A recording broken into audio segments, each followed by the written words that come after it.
हमारे आत्मविश्वासी मुखर नए भारत के कहानीकार, हमारे डिजिटल कंटेंट क्रिएटर्स की प्रतिभा को सम्मान देने के लिए, नेशनल क्रिएटर्स अवार्ड का मंच प्रदान करने के लिए, इस विजन को सामने लाने के लिए माननीय प्रधानमंत्री जी का बहुत बहुत आभार। और आप सब डिजिटल कंटेंट क्रिएटर्स की ओर से माननीय प्रधानमंत्री जी का स्वागत करने के लिए मैं फेमस पॉडकास्टर राज शमानी को मंच पर आमंत्रित करती हूं।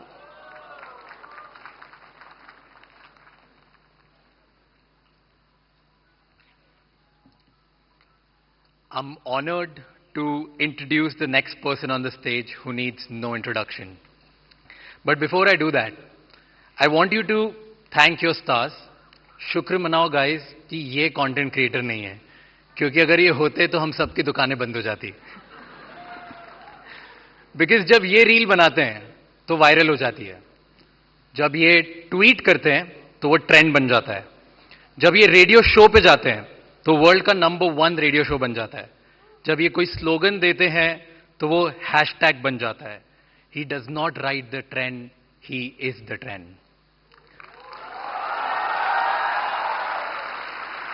Ladies and gentleman, join your hands together for the influencer of the influencers, the OG, the GOAT, who is making the Indian dream possible for millions of Indians, the creator of New Bharat, Honorable PM Narendra Modi ji.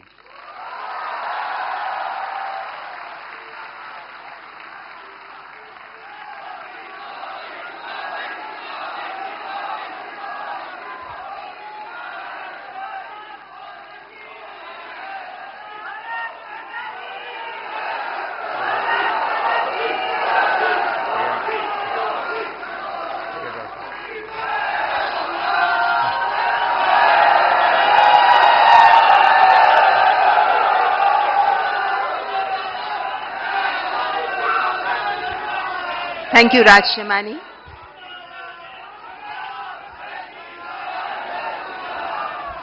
कार्यक्रम को आगे बढ़ाते हुए अब मैं इन पुरस्कारों के लिए 4 सदस्यीय जूरी में से 2 माननीय सदस्य हमारे बीच उपस्थित हैं। मैं मंच पर रूपाली गांगुली जी और प्रसून जोशी जी को आमंत्रित करती हूं, जो जूरी मेंबर्स हैं।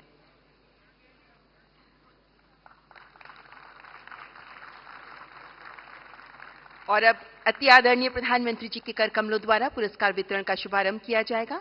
माननीय प्रधानमंत्री जी तथा माननीय मंत्री महोदय, आपसे अनुरोध करती हूं कृपया पुरस्कार वितरण का शुभारंभ करने के लिए मंच पर आगे आएं। The first category, the award for the new India champion, the award goes to Abhi and new.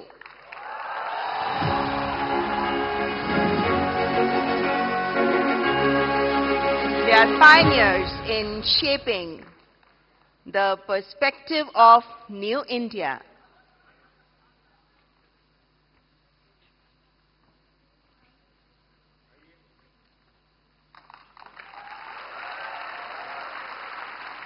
Through their insightful content and wide range of topics, they have raised awareness for New India.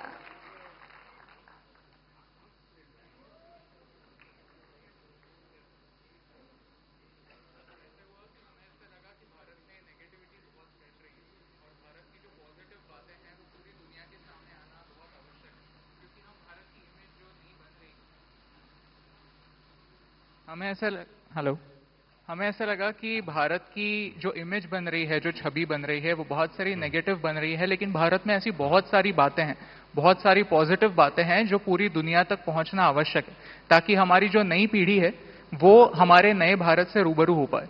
तो इसीलिए हमने सोचा कि क्यों ना हमें जो दिखता है वो पूरी दुनिया के सामने लाए। इसीलिए अभी और न्यू, आप दोनों से मैं पूछना चाहूंगा कि ये थोड़ा साहस का काम है। मैं भी पब्लिक मीटिंग में जाता हूं और जब आर्थिक विषय और आंकड़े बोलता हूं तो मैं देख रहा हूं कि लोगों को नींद आना शुरू हो जाती है। कुछ हल्की फुल्की बातें करते तो मजा। मीडिया वाले भी रिपोर्ट में सीरियस नेचर की बात करूंगा तो कभी नहीं करते, वो हंसी मजाक की कोई बात होगी तो बढ़िया रिपोर्ट करते हैं। आपको नहीं लगा कि आपका विषय इतना ड्राई है, कैसे लोग इंटरेस्ट लेंगे? नहीं, जैसे आप एनर्जी के साथ बात करते हैं, वैसे अगर हम भी एनर्जी के साथ, आपकी 1% एनर्जी से अगर हम बात कर पाए तो फिर हम उस मैसेज को थैंक यू दोस्त, बहुत शुभकामनाएं, बहुत सेवा करते रहिए। आपने फील्ड चैलेंजिंग चुना है, लेकिन देश के लिए बहुत जरूरी है। मेरी तरफ से बहुत बधाई। And the Best Storyteller Award. The award goes to Keetika Govindasamy, known as Kirti History. She educates about the real history with unique perspective, gaining popularity for her engaging approach to Indian history. ओहो बाबा, पैर नहीं छूए।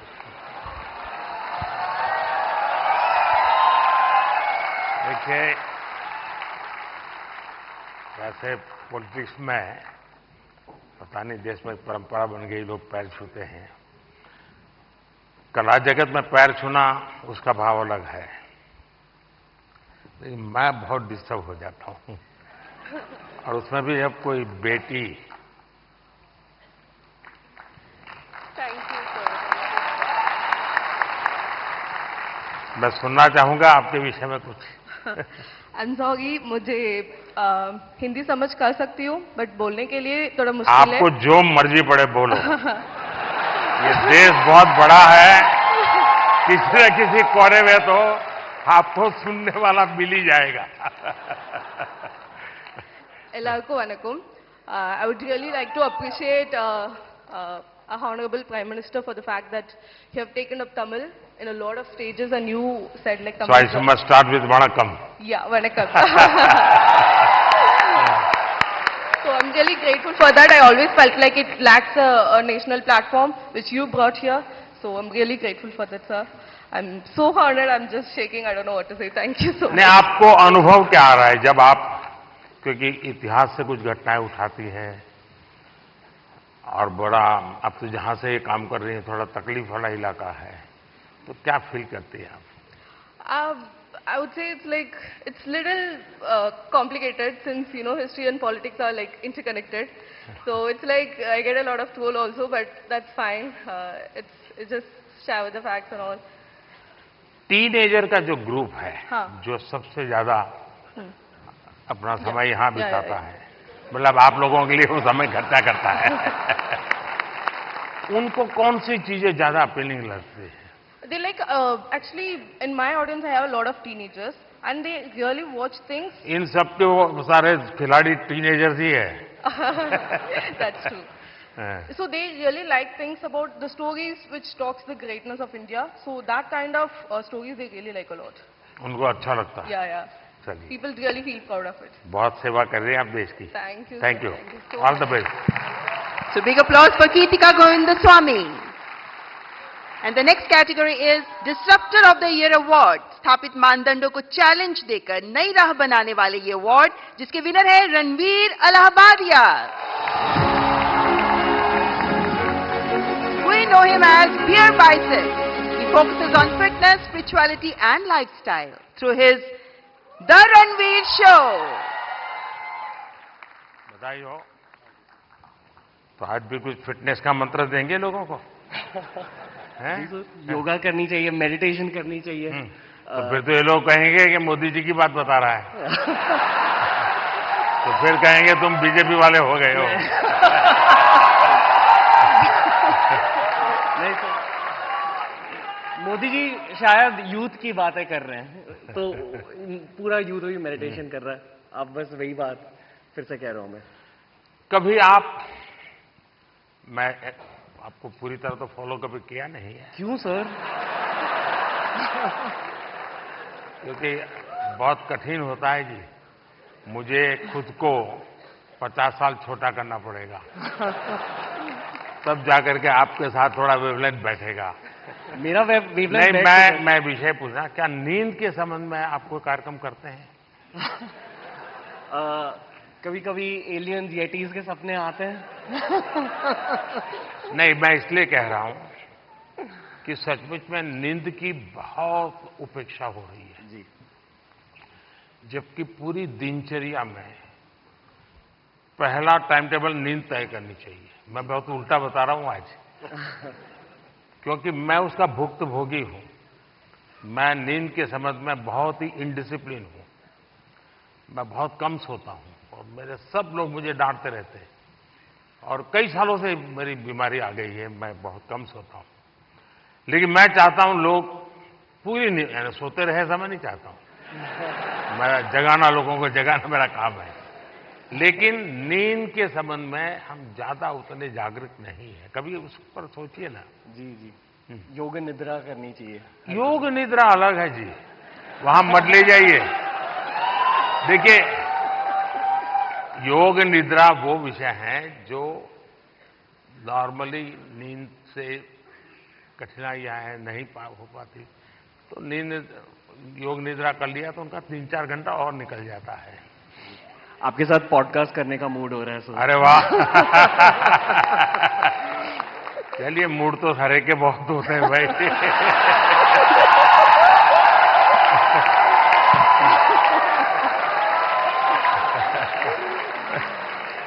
All the best. Thank you.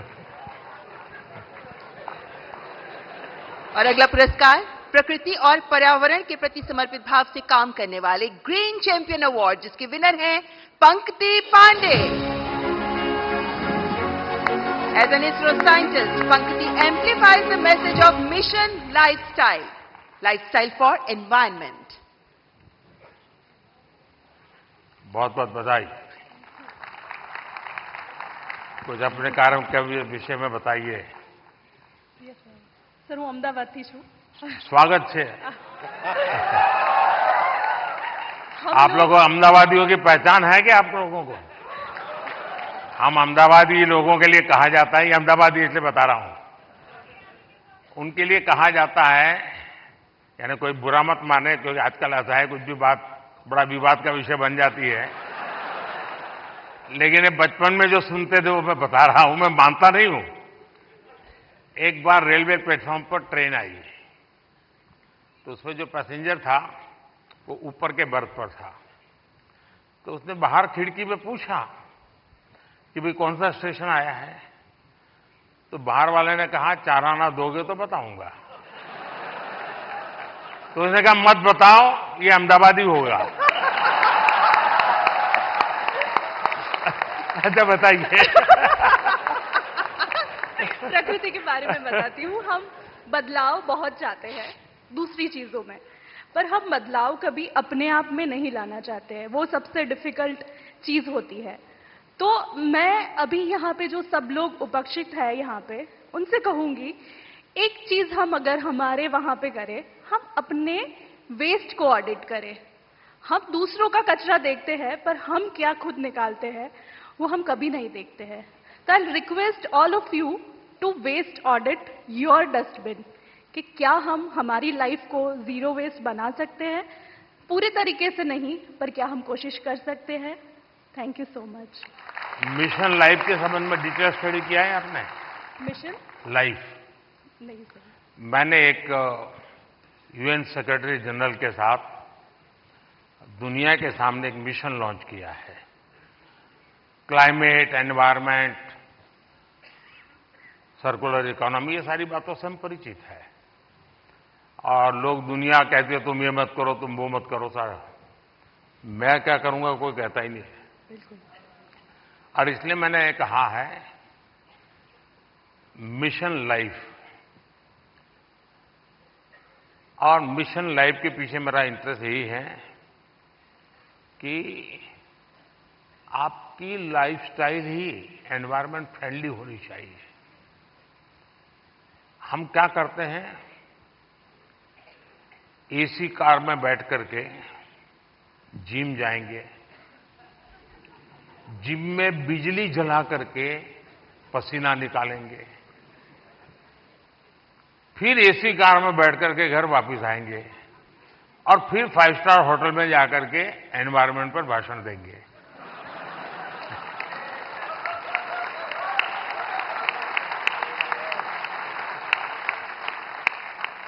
ये global warming की समस्या का समाधान का सबसे बड़ा उपाय हमारी लाइफस्टाइल है। आपका यही मिशन है ना? यस सर, बिल्कुल। बहुत अच्छा काम कर रहे हैं। बदलाव हमसे है, बिल्कुल। और अहमदाबादी है तो वेस्ट का बेस्ट कैसे बनाना, इसमें एक्सपर्टाइज होती है। ये अहमदाबादी लोग एक भी चीज फालतू छोड़ते ही नहीं है। धन्यवाद जी। माइक दे दीजिए क्योंकि वो काम आएगा।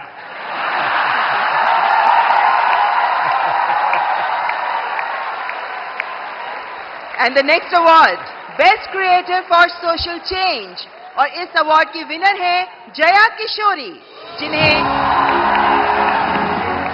आधुनिक दौर की मीरा कहा जाता है। One of the youngest spiritual orators, she shares stories and teachings from Bhagavad Gita and Ramayana in insightful manner. बहुत बहुत बधाई आपको। चलिए, आपने लोगों को आध्यात्मिक दुनिया की तरफ बड़ी आधुनिक तरीके से रुचि फैलाई है। बहुत बहुत धन्यवाद। बताइए कुछ। जी, मैं कथाकार हूँ, श्रीमद् भागवतम करती हूँ और गीता जी के ऊपर बातें करती हूँ, क्योंकि मेरा बचपन इन्हीं चीज़ों से गुजरा है और जो बदलाव मुझ में आया है, चाहे शांति, सुकून, खुशी, हर चीज़ को लेकर। और सबसे बड़ी बात, क्योंकि हमारी सोच है कि भगवान से जुड़ना तो बुढ़ापे का काम है, और मुझे लगता है सबसे गलत सोच है, क्योंकि सबसे ज़्यादा अध्यात्म की ज़रूरत युवाओं को है। और अगर मैं मटेरियलिस्टिक लाइफ के साथ साथ आध्यात्मिक जीवन जी सकती हूँ, तो मुझे लगता है हर युवा जी सकता है। लोगों को डर लगता है कि अध्यात्म मतलब झोला लेके चले जाना। हाँ जी। तो आप उसको रास्ता पर बताइए ऐसा ना। बिल्कुल नहीं है, क्योंकि सबसे बड़ा आध्यात्मिक ज्ञान है श्रीमद् भगवद गीता, और वो एक ऐसे व्यक्ति को सुनाई जा रही है, अर्जुन, जो आगे जाके राजा बनने वाले हैं, और राजा से ज्यादा ऐश्वर्य किसी के पास नहीं होता। और गीता में भगवान ने एक बार भी, श्री कृष्ण ने नहीं कहा कि राज्य छोड़ दो, बस कहा अपना धर्म पूरा करो जहां भी हो। बहुत बहुत धन्यवाद। And now the most impactful Agri Creator Award. This award goes to Lakshya Dabas. I invite his brother Mrinal Dabas to receive the award on his behalf. कृषि को लेकर इनोवेटिव टेक्निक से कैसे हम कृषि को समृद्ध कर सकते हैं, इसी पर काम करते रहे हैं लक्ष्य दबास। बधाई हो, आपका लक्ष्य सफल हो। बहुत बहुत शुक्रिया इस मंच से बुलाने के लिए पदंत साहब। मैं मृणाल डबास, हम जैविक किसान हैं। देश की जरूरत जरूर थी 1970s में कि एक ग्रीन रेवोल्यूशन आया गया, लेकिन उसके बाद देश बढ़ा और आज देश की जरूरत जैविक खेती की है, जिसमें कोई रसायन, कोई पेस्टिसाइड हमारे खाने में जो जहर हम डालते हैं वो ना डाला जाए। इसी संदर्भ में हमने 30,000 से ज्यादा किसानों को अपने खेत में बुला के, हम जटखोड़ खेत से बिलोंग करते हैं जो दिल्ली सोनीपत बॉर्डर पे है, बुला के कैसे जैविक खेती की जाती है, किस तरह कीटों से बचाया जाता है, उस संदर्भ में उनको सिखाया है। अगर हम सरसों का तेल निकालते हैं तो एक्सपेलर यूनिट नहीं, जो प्राचीन समय में कच्ची घानी का तेल हुआ करता था। अगर हम गाय पाल रहे हैं, जर्सी एचएफ नहीं, जो हमारी देसी गाय है, गिर है, सहवाल है, थारपारकर है, राठी है, क्यों उसको ही हमें ज्यादा सेवा करनी चाहिए? और उसके दूध में और उसका जो घी बनता है, क्या उसमें ज्यादा प्रोटीन कंटेंट होता है और हमारे शरीर के लिए क्यों वो ज्यादा जरूरी है? इसी संदर्भ में हमारा उद्देश्य रहता है। और देखिए, लक्ष्य आप स्वयं तो एक मिशन बोर्ड में इस काम को कर रहे हैं, लेकिन आज आपका यहां आने से इनको भी और देश को पता चलेगा कि ऐसे नौजवान, जबकि दुनिया कुछ अलग सोचती है, ये अलग सोच रहा है।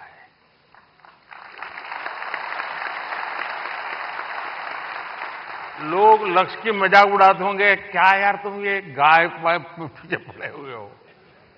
उसके बाद भी वो उसको समर्पित है। आप कभी गुजरात के गवर्नर आचार्य देवव्रत जी से मिले हैं? नहीं सर, ये अवसर नहीं। तो मैं आपसे आग्रह करूंगा, एक बार उनके साथ बैठिए। वो एक मिशन बोर्ड में ये नेचुरल फार्मिंग पे काम करते हैं। कुरुक्षेत्र में उनका एक फार्म भी है,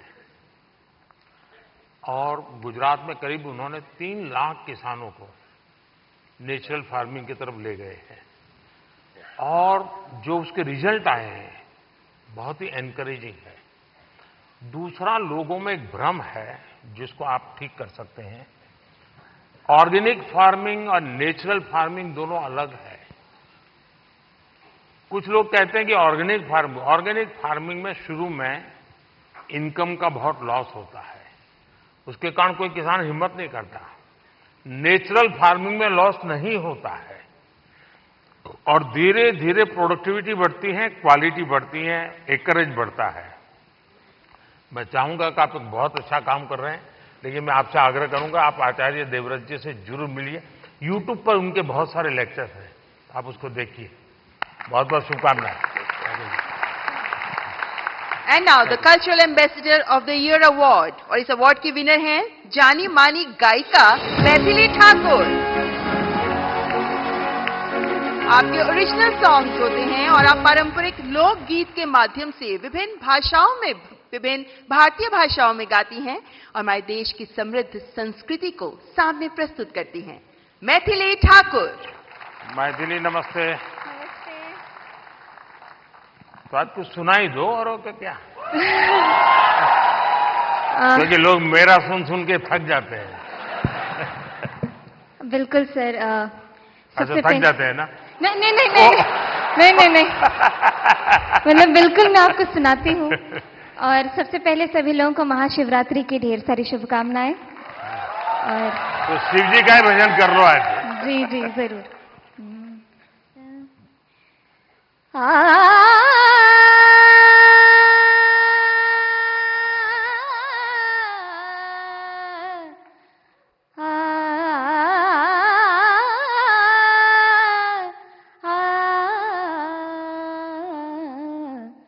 डिमिक डिमिक डमरू कर बाजे, प्रेम मगन नाचे भोला भोला।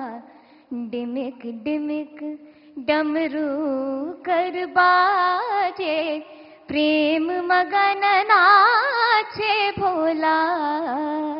सिंही नाद बजावत गावत, सिंही नाद बजावत गावत, लटक रही बगली झोला भोला।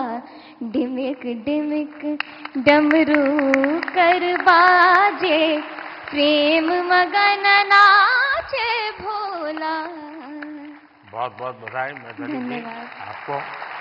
आपने देखा होगा कि मैंने मन की बात में एक बार एक जर्मन बच्ची का उल्लेख किया था। वो जन्म से उसको आंखें नहीं है, हिंदुस्तान देखा नहीं है, और मैं हैरान हूं कि भारत के दक्षिण भारत की भाषाओं के गीत इतना तेजी से ग्रास करती है। और भी पिछले दिनों यहां आई थी तो मेरा मिलना हुआ, तो उसने तमिल में मुझे शिव भजन सुनाया।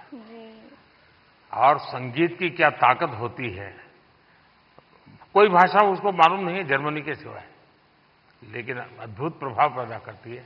आपको भी वो परमात्मा ने कृपा दी है, आपने साधना भी की है। मेरी तरफ से बहुत बहुत शुभकामनाएं। बहुत बहुत शुक्रिया। क्या मैं आपके साथ एक तस्वीर ले सकती हूँ? तस्वीर लेनी है? कैसे? अच्छा, सेल्फी के बिना नहीं चलता है। आज रात से मुझे बहुत खुशी हुई। बहुत बहुत शुक्रिया, धन्यवाद। And now the best international creator. इस अवार्ड में 3 लोगों के नाम हैं, किरी Paul from Tanzania and Cassandra May Spitman, the German singer. And we have one more award winner in this Best International Creator category, and he is Drew Hicks. He's an American with Hindi and Bhojpuri skills, and he's gained fame for fluent Hindi and Bihari accent. तो आप हिंदी भी बोलते हैं, बिहारी भी बोलते हैं। यहां लोग आपकी बिहारी सुनना चाहेंगे। मैं इतना नर्वस फील कर रहा हूँ कि लगता है भोजपुरी, हिंदी, इंग्लिश सब भूल गया मैं, बट कोशिश करूंगा। जो भी बोल सकते बोल लीजिए। नहीं, मैं बहुत खुश हूँ धन्यवाद अवार्ड के लिए, और मैं बस लोगों को खुश करना चाहता हूँ और भारत का नाम रोशन करना चाहता हूँ। अगर इसमें मैं सक्सेसफुल हूँ तो मैं खुश हूँ। ये टैलेंट कैसे आपको, कैसे इस तरफ रुचि बनी और कैसे आपकी जिंदगी यात्रा शुरू हुई? मेरा पापा actually BHU Banaras Hindu university में पढ़ाई किया था, तो मैंने बचपन में कुछ टाइम वहीं पे बनारस में स्पेंड किया और फिर पटना में वो एक्चुअली मिथिला पेंटिंग्स का भी बिजनेस में था कुछ टाइम के लिए। अच्छा। हाँ, तो फिर उसके बाद बचपन के बाद मैं वापस US गया, बट US में मन नहीं लगा, मेरे को लगा मुझको जल्दी घर वापस आना है, तो मैं आ गया। चलिए, आपको बहुत बहुत शुभकामना। आपका एक वाक्य भी इस देश के नौजवानों के लिए बहुत इंस्पायर करेगा। शुक्रिया, ऑल द बेस्ट। धन्यवाद। और हमारे देश के टूरिज्म पोटेंशियल को सामने लाने वाले बेस्ट ट्रैवल क्रिएटर अवार्ड के विनर हैं Kamiya Jani, the founder of Curly Tales. हमारे देश के कई ऐसे पहलुओं को सामने रखा है जो अभी तक अनएक्सप्लोर्ड रहे हैं। So the beauty of India has been showcased by her in her videos. That's Kamya Jani. बहुत बहुत बधाई। Thank you so much. Thank you. Thank you. Kamiya जी बताइए। मुझे घूमने का बहुत शौक है और मुझे लगता है कि जब हम ऑफिस से थके आ रहे आते हैं या वीक भर पूरा काम करते हैं, वीकेंड्स में हमें एंजॉय करना चाहिए। जो इतनी ब्यूटीफुल नेचुरल ब्यूटी हिंदुस्तान में है वो एंजॉय करनी चाहिए। और मुझे लगता है भारत सबसे ज्यादा खूबसूरत देश है और यही ऑब्जेक्टिव है कि ग्लोबल मैप पर भारत नंबर 1 पर हो बस। और फिलहाल कंफ्यूज्ड हूं, लक्षद्वीप जाऊं या द्वारका? द्वारका आपको काफी नीचे जाना पड़ेगा। लेकिन वो मेरा अनुभव बहुत ही अद्भुत था। खैर, उसकी बात कभी फिर करूंगा, लेकिन मैं नहीं मानता सब टूरिस्टों के लिए कितना सुविधाजनक होगा। लेकिन अब जैसे मैं आदि कैलाश गया था, आदि कैलाश हमारा काफी ऊंचे टॉप पर है, और दूसरी तरफ मैं यहां द्वारिका में काफी मीटर नीचे चला गया पुरानी द्वारिका देखने के लिए। आप ये जब भारत की इन धरोहर का परिचय करवाती हो, तो मैं दो विषय लेकर इन दिनों चल रहा हूं। उसमें आप जो क्रिएटर्स होते हैं मदद कर सकते हैं। एक हमारे लोग क्या करते हैं, जैसे कहीं चले गए सोमनाथ, तो बस में ट्रेन में अपनी कार से उतरेंगे, भागेंगे, और जैसे भगवान अभी कहीं जा रहे हैं तो पकड़ो। उनके दिमाग में यही रहता है, तो दौड़ो, पकड़ो, और फिर एक बार देख लिया तो इधर उधर छुट्टी। मैं कहता हूं भाई ऐसा क्यों करते हो? जहां जाते हो कम से कम एक रात रुकिए। टोटल जो आपका बजट है, टूर ट्रैवल का टोटल बजट है, कम से कम 5% 10% लोकल कुछ न कुछ चीज खरीदिए, लोकल प्रोडक्ट खरीदिए। अब फिर आप कहेंगे नहीं हमने पानी पूरी खरीदी थी, ऐसा नहीं। खाना वाना तो कंपलसरी है, खाएंगे, लेकिन कोई वहां की प्रोडक्ट, क्योंकि हमारे देश की जो ये भी एक सामर्थ्य है और वहां की इकोनॉमी को बहुत बड़ा बल मिलता है। अब जैसे मान लीजिए आप बद्रीनाथ गए और वहीं से थोड़ा एक 5 किलोमीटर दूर मणा गांव गए और मणा गांव से हैंडीक्राफ्ट खरीदा, तो हिंदुस्तान का वो पहला गांव, उसके बाद चाइना आ जाता है, वो पहला गांव, वहां के कुछ चीजें खरीद करके अपने गांव ले जाओगे, देश की एकता को हमेशा हमेशा बनाए रखने का काम आएगा। तो कभी आप ऐसे विषयों को भी अगर प्रमोट कर सकते हैं तो बहुत अच्छा होगा। बिल्कुल, बहुत सारे मंदिर कवर किए हैं मैंने अपने वीडियोस में, और आपका बहुत बड़ा थैंक यू, क्योंकि अब सारे ही मंदिरों को बहुत ही नया रूप मिल चुका है। So thank you for that. Thank you. And now let's recognize the best creator in tech category. और इसके विनर हैं टेक्निकल गुरुजी के नाम से जाने जाने वाले गौरव चौधरी। आपका पहला टेक चैनल है जो 1 करोड़ सब्सक्राइबर्स के मार्क को क्रॉस कर गया, and you even covered UPI in Paris. That's Gaurav Chaudhary.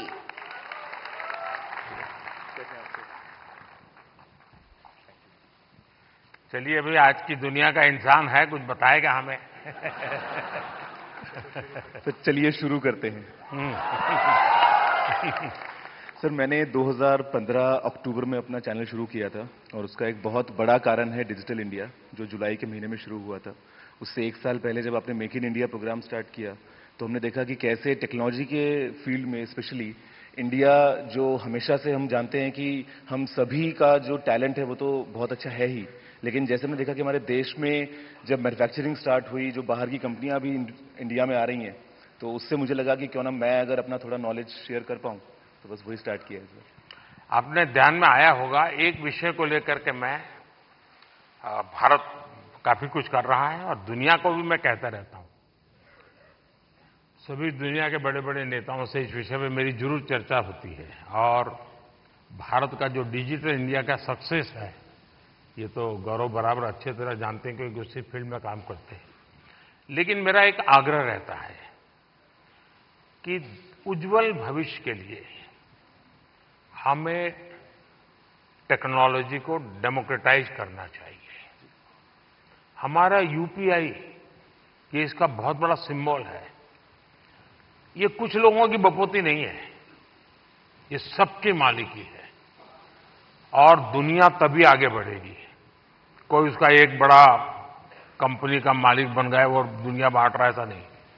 हम उसको डेमोक्रेटाइज करते हैं और मैं मानता हूं जितना ये पहलू आपके माध्यम से पहुंचेगा कि टेक्नोलॉजी को डेमोक्रेटाइज करने की क्यों जरूरत है, दुनिया के उज्जवल भविष्य के लिए थोड़ा सीरियस विषय लगेगा, लेकिन मैं गौरव जैसे दोस्तों से चाहूंगा कि आप इसको जरा बल दीजिए।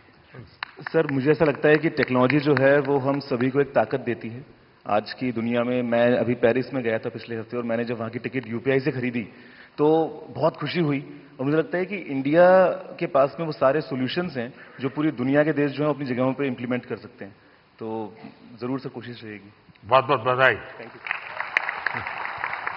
और माननीय प्रधानमंत्री जी के स्वच्छ भारत अभियान से प्रेरणा लेकर जिन लोगों ने डिजिटल कंटेंट क्रिएट किया, उनमें से चुने गए स्वच्छता एम्बेसडर हैं मल्हार कलाम्बे, अ नोटेड एनवायरमेंटलिस्ट जो 2017 से प्रति सप्ताह स्वच्छता अभियान चलाते रहे हैं, स्वच्छता और सतत विकास को लेकर जागरूकता भी फैलाते रहे हैं। दैट्स मल्हार कलाम्बे। मल्हार, ये जो लोग क्रिएटर्स हैं ना, उसमें कुछ लोग वो भी हैं जो क्या खाना चाहिए वो भी कहते हैं।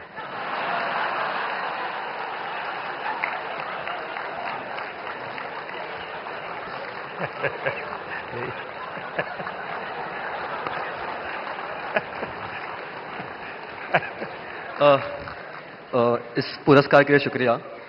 मैं बेसिकली एनवायरमेंटलिस्ट हूँ। हम पिछले 6.5 साल से मुंबई में स्वच्छता मुहिम चला रहे हैं, आप ही से प्रेरणा लेके। पिछले 6.5 सालों में हम लोगों ने 500 से ज़्यादा क्लीनअप ड्राइव्स ऑर्गेनाइज की है, 80 लाख किलो से ज़्यादा कचरा मुंबई से साफ किया है। बट इतने सालों में मैंने एक चीज़ देखी है कि लोगों को कचरा उठाने में शर्म आती है, लज्जा लगती है। कई लोगों ने मुझे कचरे वाला तक कहा है, बट मैं एक चीज़ में विश्वास रखता हूँ कि अगर देश साफ करना है तो हाथ तो गंदे करने पड़ेंगे। Thank you. बहुत बहुत शुभकामनाएं। और आपने युवकों को बड़ी प्रेरणा दी है और अच्छी अच्छी सेलिब्रिटीज उनके साथ जुड़ती हैं, काफी मेहनत करते हैं और नियमित रूप से करते हैं, ऐसा नहीं टोकनिज्म करते हैं। और उन्होंने एक वातावरण बनाया है। मैं आपको बहुत बधाई देता हूं, लेकिन फिर भी मैं चाहूंगा थोड़ा बट सर मैं एक चीज कहना चाहूंगा, अपने अंकित भैया के साथ लास्ट ईयर स्वच्छ भारत दिन के दिन क्लीनअप किया था। ये मेरी भी एक इच्छा है कि कभी आपके साथ क्लीनअप कर पाऊं। वाह, थैंक यू। जरूर जरूर मौका मिलेगा। और हमारी हर प्रकार की सफाई में काम आ सकता है। इस चुनाव में भी सफाई होने वाली है।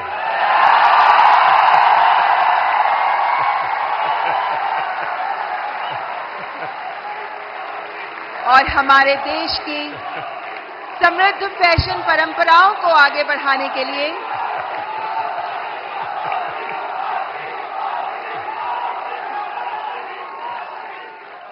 The next category heritage fashion icon award, और इस अवार्ड की विनर है जहानवीर सिंह। आप पूरी तरह भारत के पारंपरिक फैशन को आगे बढ़ा रही हैं, जिनमें भारतीय साड़ियां भी मौजूद हैं। Spirituality, Bhagavad Gita, heritage fashion पर आप काम करती रही हैं। दैट्स जहानवीर सिंह। लो बाबा, पैर मत छूइए। बहुत बहुत बधाई आपको। और दुनिया में भारत की चीज, क्योंकि टेक्सटाइल मार्केट फैशन के साथ ही जा सकता है, वो अकेला नहीं जाता है आजकल, क्योंकि रेडीमेड ब्रांड का जमाना है। और आप बड़ी मदद कर रही है, कुछ सुनाइए लोगों को। बहुत बहुत धन्यवाद। मेरा नाम जानवी है और सबसे पहले बहुत धन्यवाद इस पुरस्कार के लिए। और मैं चाह रही हूँ कि इस नए भारत में जो हमारी प्राचीन परंपरा है उसे अपनी संस्कृति, शास्त्र, संस्कार और साड़ियों के माध्यम से आगे लेके जाऊं। और मेरा सबसे यही अनुरोध है कि अपनी संस्कृति, शास्त्र, संस्कारों को भूलिए मत, उसे अपने साथ रखिए। आप कितने भी मॉडर्न हो जाए, हमेशा ये रूट्स आपको याद होनी चाहिए। एक है अब दुनिया में रेडीमेड का जमाना है जी। और मैं मानता हूं कि हमने इस प्रकार किसी को अगर गाइड कर सकते, आप जैसे लोग गाइड कर सकते, जैसे अब साफा कोई मानता नहीं, रेडीमेड आता है पहन लेता है, फोटो वोटो निकल जाती है। धोती मानता नहीं कोई, रेडीमेड आता है पहन लेता है। भारतीय जो वेश है उसमें भी साड़ी कठिन काम है पहनना। अगर उस आ रहा है थोड़ा बहुत, लेकिन मैं समझता हूं वो जितना ज्यादा प्रमोट होगा, दुनिया में बहुत बड़ा मार्केट बनने वाला है। तो उस दिशा में कैसे आप लोगों को इंस्पायर कर सकती है? मुझे लगता है हमारे देश में बहुत अलग अलग प्रकार के टेक्सटाइल्स हैं और उसको अपने वीडियोस से मैं प्रमोट करती हूँ। उसका पहनावा कैसा है, उसकी बुनाई कैसे की जाती है, टेक्सटाइल कैसा है, तो उसको आगे ले जाने का प्रयास है वीडियोस के माध्यम से, ताकि लोगों को पता चले कि हमारे भारत में इतने अलग अलग टेक्सटाइल्स और इतने सुंदर प्रिंट्स, वेराइटीज हैं जो हमें देश के सामने लानी चाहिए। और भारत एक सबसे सुंदर देश है और उसकी विरासत, उसकी परंपरा, संस्कार, संस्कृति, हर एक चीज बहुत सुंदर है। तो मेरा यही प्रयास है कि मैं उसको आगे लेके जाऊं। देखिए, भारत फैशन की दुनिया में लीडर रहा है। बहुत लोग हैरान हो जाएंगे अगर आज लोगों को लगता है मिनी स्कर्ट ये आधुनिकता की निशानी है, या पर्स ऐसे लटकाती बहनें। आप अगर कोणार्क जाएंगे, सैकड़ों साल पुराने मंदिर का जो मूर्तियां बनी हैं, उसमें आपको एक मूर्ति वो भी दिखेगी जिसमें मिनी स्कर्ट पहना है बेटी ने और हाथ में पर्स है, ऐसे लटक रही है। यानी सैकड़ों साल पहले फैशन का वो नॉलेज यहां पर पत्थर तराशने वाले को भी था। यानी भारत की इन विविधताओं को हम दुनिया में ले जा सकते हैं। बहुत बहुत बधाई आपको। बहुत बहुत धन्यवाद। और बेस्ट क्रिएटिव क्रिएटर फीमेल की श्रेणी में पुरस्कार प्राप्त कर रही हैं श्रद्धा, जिन्हें मशहूर है अय्यो श्रद्धा के नाम से। आप अलग अलग भाषाओं में कॉमेडी प्रस्तुत करती हैं, हास्य कलाकार। दैट्स श्रद्धा। अय्यो श्रद्धा से मेरा दोबारा मिलने का मौका मिला है। बहुत बहुत बधाई। बहुत बहुत धन्यवाद। बहुत बहुत धन्यवाद। बहुत धन्यवाद इस पुरस्कार के लिए। और ये पुरस्कार ये एक्नॉलेज करता है कि जो लोग घर में एक स्मार्टफोन के जरिए कंटेंट बनाते हैं, वो भी एक स्किल है। ये एक्नॉलेज करता है ये पुरस्कार। इसका बहुत बहुत बहुत धन्यवाद। देश में अक्सर सामाजिक, राजनीतिक, औद्योगिक वजहों से परिस्थिति काफी गंभीर हो जाती है। मेरी कोशिश ये रहती है कि इसमें अगर एक ह्यूमरस पॉइंट ऑफ व्यू या हास्य रस मिलाया जाए तो एक पॉजिटिविटी फैलाई जा सके। जो भी परिस्थिति हो, आई थिंक हमारे देश के लोग इतने प्यारे हैं कि परिस्थिति कितनी भी गंभीर हो, हम हर चीज में मुस्कुराने की वजह ढूंढ लेते हैं। और मैं अपने कंटेंट से ये वजह दर्शाने की कोशिश करती हूँ। बहुत बहुत धन्यवाद। बहुत धन्यवाद। देखिए, बाजार से सब्जी कितनी बढ़िया क्यों ना लाए, उसमें जब तक तड़का नहीं लगता है ना, टेस्ट नहीं आता है। तो ये हास्य की चीजें जो है वो तड़का का काम करती है जिंदगी में। और आज आपकी स्पॉन्टेनिटी ने सबको फ्लोर कर दिया है। Thank you. Thank you so much. Thank you. Thank you. Thank you. And now let's recognize the best creative creator male, RJ Raunak, जो अपने प्रैंक के लिए जाने जाते हैं, अपने ह्यूमर, अपनी आवाज के लिए जाने जाते हैं। और अलग अलग टॉपिक्स पर बेहतरीन डिजिटल कंटेंट तैयार करने वाले आरजे रौनक। क्या आरजे, कैसे हो भैया? रौनक ने ही आरजे नाम पॉपुलर कर दिया। सर, मुझे लगता है कि आपने भी रेडियो को पॉपुलर कर दिया, तो उसके लिए बहुत बहुत धन्यवाद। और अक्सर जब मैं रेडियो में प्रोग्राम करता हूं और लोगों से रेडियो के बारे में बात करता हूं, और मुझे अच्छे से याद है जब मन की बात प्रोग्राम शुरू होने वाला था, तब हमने यही कहा था कि हमारी इंडस्ट्री में और एक व्यक्ति आ रहे हैं। हमने इतने सालों से काम किया, लेकिन शायद वो फर्स्ट डे से ही सारे रिकॉर्ड्स तोड़ देंगे, तो उसके लिए बहुत बहुत धन्यवाद। बहुत बहुत बधाई आपको। Thank you Modi ji. और सारी रेडियो फ्रेटर्निटी की तरफ से मैं आपको धन्यवाद कहूंगा, क्योंकि शायद यहां पर रेडियो का मैं इकलौता हूं आपके अलावा जिसको ये अवार्ड मिल रहा है। यहाँ बहुत लोग होंगे जो भी दुनिया में होंगे, और मैं पक्का मानता हूं कुछ लोग तो अपने गीत खुद ही रिकॉर्ड करते होंगे, फिर खुद सुनते होंगे, और घर में अगर माँ गुस्सा करती है तो सुनाते होंगे। बिल्कुल। सबकी तरफ से मैंने सोचा था पहले कि कभी मैं ऑनरेबल प्राइम मिनिस्टर से मिलूंगा तो मैं उनसे बउआ के स्टाइल में वही कहूंगा जो मैंने बहुत सारे हजारों लोगों को कहा है, सो नमस्ते सर, मैं बउआ बोल रहा हूँ। बहुत बहुत धन्यवाद सर। थैंक यू भैया। And now moving on to the best creator in food category, and the award goes to Kavita's Kitchen. एक हाउसवाइफ जो बन गई digital entrepreneur. She has played a vital role in celebrating the rich culinary heritage of India.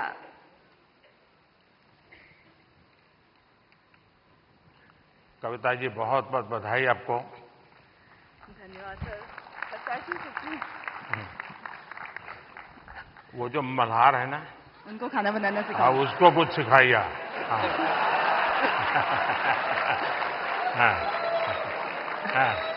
Sir, धन्यवाद इस पुरस्कार के लिए। और मैं खाना बनाना सिखाती हूँ लोगों को, और मैं चाहती हूँ कि घर के मतलब जो फैमिली मेंबर है वो घर के हर मेंबर को खाना बनाना सिखाए, क्योंकि कोविड के टाइम पे हमें पता चल गया कि खाना बनाना कितना जरूरी है सीखना। तो पढ़ाई के साथ साथ इसको भी हम अपनी लाइफ स्किल में ऐड करें तो ज़्यादा अच्छा होगा। और साथ में मैं चाहती हूँ कि जैसे स्कूल वगैरह में हम बच्चों को बाकी चीज़ें पढ़ाते हैं, तो उसके साथ अगर हम एग्रीकल्चर भी सिखाएं तो बच्चों को ये पता चलेगा कि एक अनाज उगाने में कितना मेहनत होता है, तो शायद उसकी वजह से फूड वेस्टेज कम होगा। और खाना बनाने में कितनी मेहनत होती है, तो उसकी वजह से भी वेस्टेज को हम रोक सकते हैं। तो ये मेरी सोच है, मैं चाहती हूँ कि ऐसा अगर हो तो फ्यूचर में अच्छा होगा।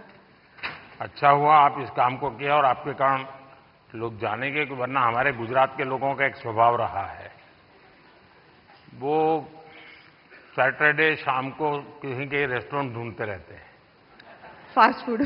और फिर वहाँ मैक्सिकन कहाँ मिलेगा, पिछले सप्ताह मैक्सिकन लिया, इस बार इटालियन कहाँ मिलेगा।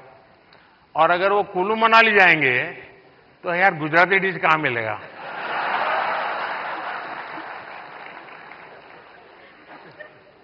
खैर, लेकिन आपने देखा होगा कि हमने 2023 को इंटरनेशनल मिलेट ईयर के रूप में दुनिया में पॉपुलर किया। हमारे यहाँ परंपरागत रूप से मिलेट खाया जाता था, लेकिन आज हमारे डाइनिंग टेबल पर से वो खो चुका था, फिर से आ रहा है। उसके लिए क्या कर सकते हैं? और दूसरा, खाने में बनाने के तरीके, दिखने का तरीका, लेकिन उसके साथ साथ अब न्यूट्रिशनल वैल्यूज की अवेयरनेस, उसमें आप क्या कर रही हैं? मैं कहना चाहूंगी कि जैसे बच्चे, उनको फैंसी फूड पसंद होता है, तो अगर हम उसमें ज्वार, बाजरा, रागी ये सब फ्लोर मिला के, जैसे मैं सुबह दूध की मलाई बचती है तो उसमें बनाना मैश करके डाल देती हूँ, थोड़ा रागी, ज्वार फ्लोर, काजू किशमिश क्रश करके, और इसके छोटे छोटे ऐसे पैनकेक बना देती हूँ। तो बच्चों को पता नहीं चलता, उनको लग रहा है कि बहुत मीठा है और अच्छा है। तो बच्चों के स्वाद के हिसाब से हमें खाने में थोड़े चेंजेस करने पड़ेंगे। और ये जो मिलेट है वो हम अपनी लाइफ में आजकल डाइटिशियन, डॉक्टर सब बोलते हैं कि मिलेट्स खाना हमारे लिए अच्छा है, और हम वापस उसी जनरेशन में जा रहे हैं जहां से हम शुरू किए थे। मैं अभी यूएस में, मुझे निमंत्रित किया गया था, तो व्हाइट हाउस में बहुत बड़ा डिनर था, सबके लिए वेजिटेरियन था, और सरप्राइजिंगली 80% डिश मिलेट्स की थी व्हाइट हाउस में। तो मिलेट हम सबको अपने फूड में इंक्लूड करना चाहिए। और ये आपकी बात सही है कि बच्चों को उसमें रुचि बननी चाहिए। मैं याद है, खैर मैं बच्चा नहीं था तब, मैं ताइवान गया था बहुत साल पहले, तब तक मैं मुख्यमंत्री भी नहीं था, और मेरा कोई 10 दिन का वहाँ कार्यक्रम, वहाँ की सरकार ने मुझे बुलाया था। अब मेरे यहाँ से गया आइटनरी के साथ, no fish, no eggs, no meat, सब no no no no no. तो उनके लिए परेशानी थी, खिलाए क्या उसको। तो फिर मेरे साथ जो उनके कोऑर्डिनेटर थे उन्होंने कहा कि साहब यहाँ एक बुद्धिस्ट रेस्टोरेंट है जो वेजिटेरियनिज्म को प्रमोट करती है, तो हमने आपके लिए वहां तय कर लिया है, आप क्योंकि और कहीं पर भी आपके लिए वेजिटेरियन मिलना मुश्किल हो जाएगा। तो मैंने कहा चलिए आपकी बहुत बड़ा धन्यवाद करता हूं, आपने मेरी सेवा की। अब मैं गया, सब मैंने देखा, उन्होंने शोकेस किया हुआ था ऑर्डर देने के लिए। मैं देखते ही चौंक गया, क्योंकि किसी को दिखता था चिकन जैसा, कोई दिखता था फिश जैसा, कोई मटन की सारी चीजें दिखती थी। मैंने कहा यार तुम यहाँ कहाँ ले आए मुझे, ये तो सब नॉन वेज है। तो फिर मुझे उन बुद्धिस्ट जो लोग थे उन्होंने समझाया कि साहब यहाँ के लोगों को वेजिटेरियन की तरफ ले जाने के लिए हम वेजिटेरियन चीजों का शेप ऐसा बनाते हैं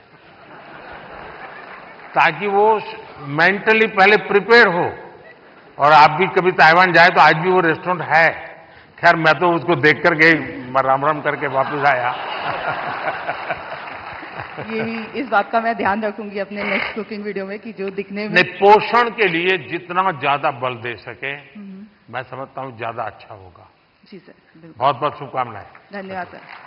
सर पैसे क्या मम्मी ने बोला? And now the वाह नमस्कार।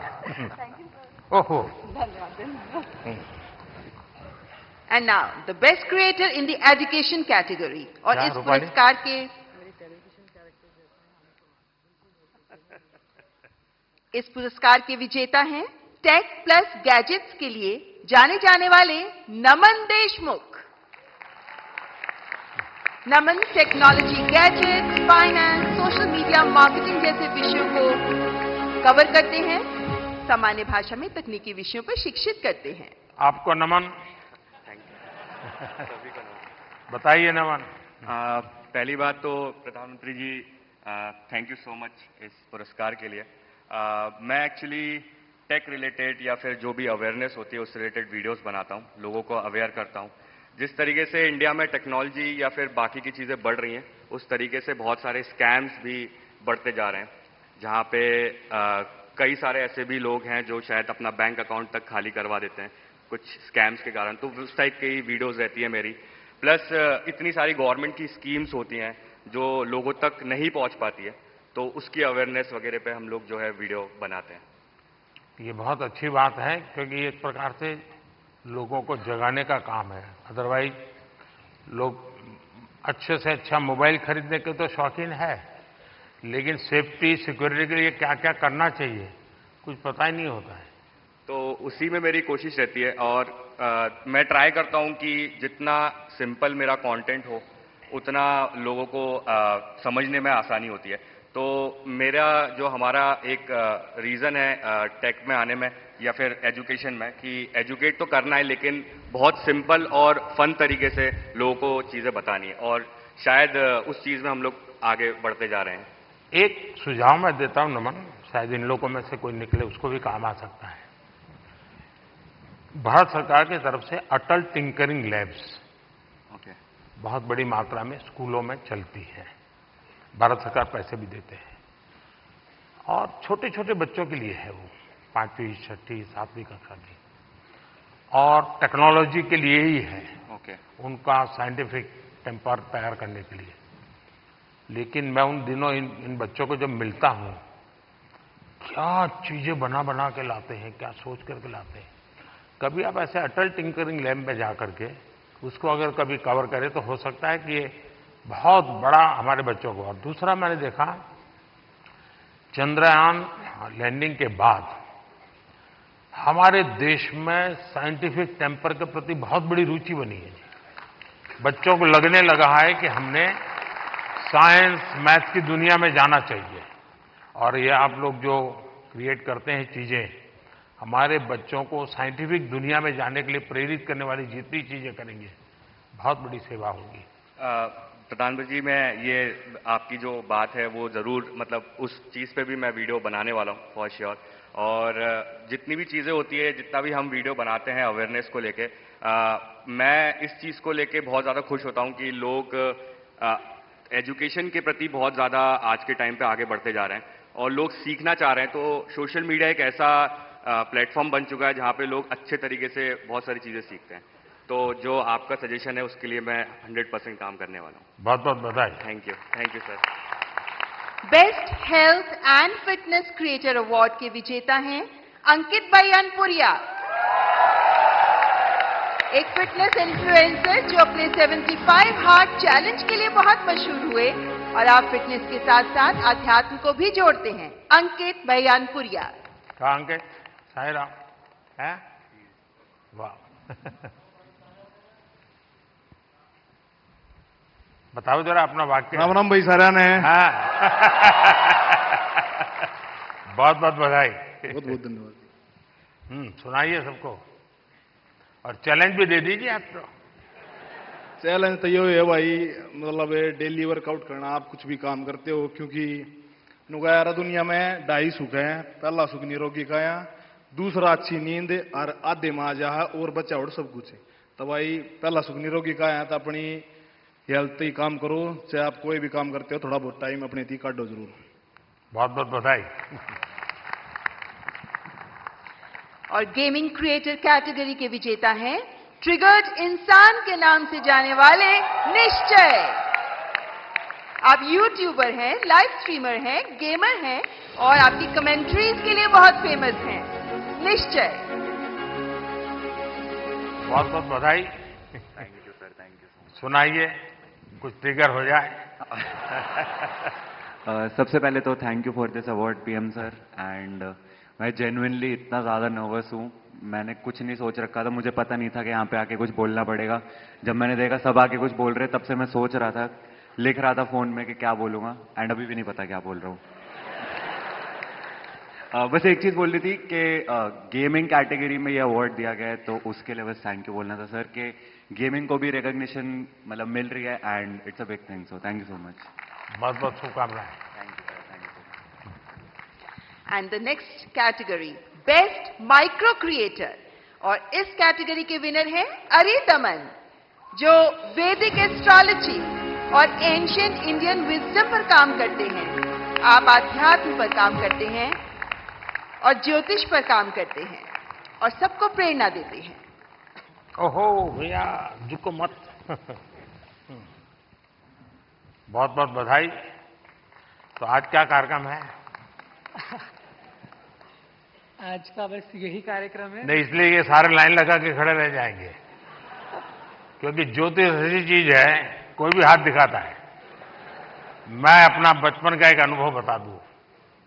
मैं ट्रैवलिंग करता था बहुत, और कभी आरक्षण रिजर्वेशन तो कोई सोचना ही नहीं था। भीड़ बहुत होती थी अनरिजर्व डिब्बे में। तो मैं क्या करता था, देखता था कि यहां थोड़ा मौका है, तो मैं किसी का हाथ पकड़ के शुरू करता देखना। तुरंत लोग मेरे लिए सीट की व्यवस्था करते थे।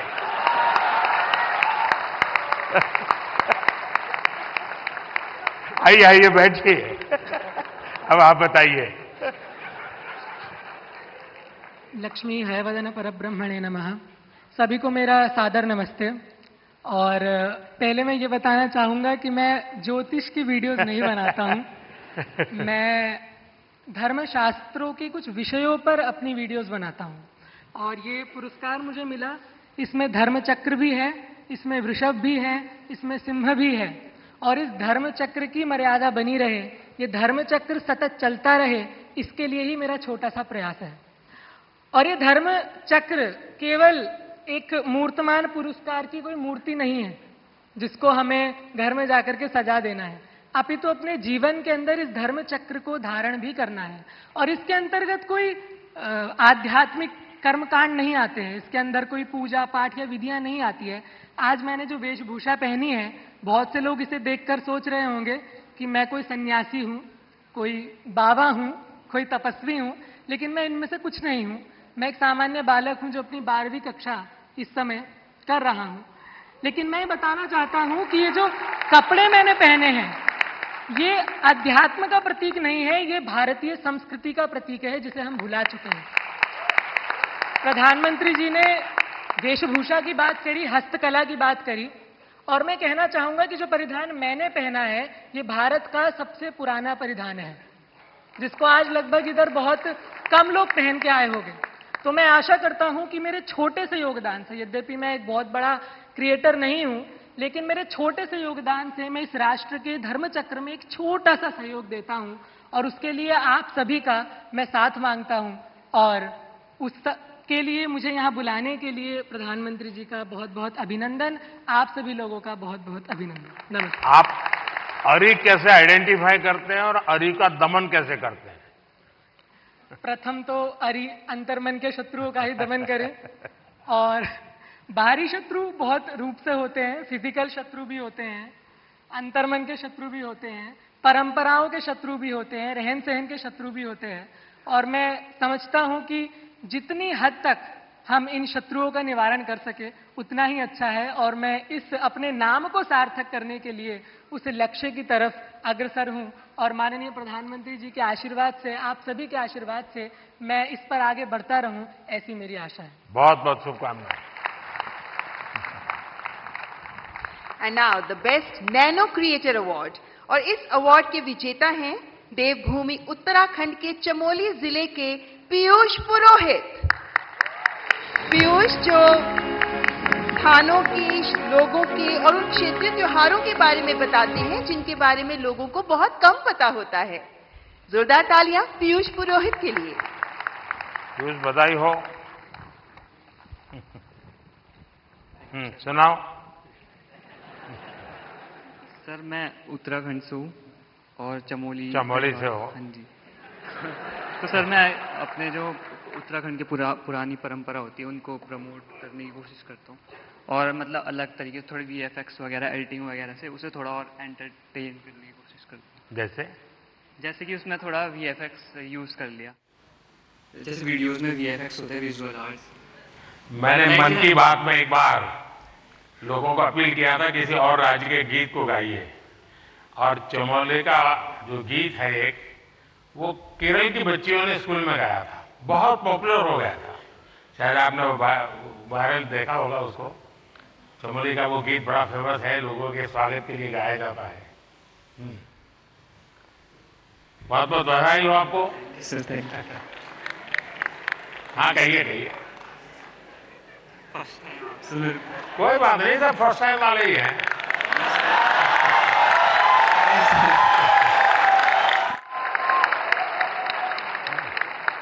Thank you sir, thank you. जय देवभूमि, जय उत्तराखंड। चलिए, बहुत धन्यवाद। और नेशनल क्रिएटर्स अवार्ड्स की आखिरी श्रेणी, बेस्ट सेलिब्रिटी क्रिएटर अवार्ड, और ये अवार्ड दिया जा रहा है अमन गुप्ता को। एक उद्यमी के तौर पर अपनी सफलता और अपने इनोवेटिव बिजनेस स्ट्रैटेजीज के लिए मशहूर शार्क टैंक इंडिया में भी शामिल अमन गुप्ता। अमन, बहुत बहुत बधाई हो। सर, आप तो अब सक्सेसफुल है अपने जीवन में भी और दुनिया को भी दिखा रहे हो, जरा बताइए। तो सर 2016 में जब startup India, stand up India आया था, हमने अपनी कंपनी स्टार्ट करी थी सर।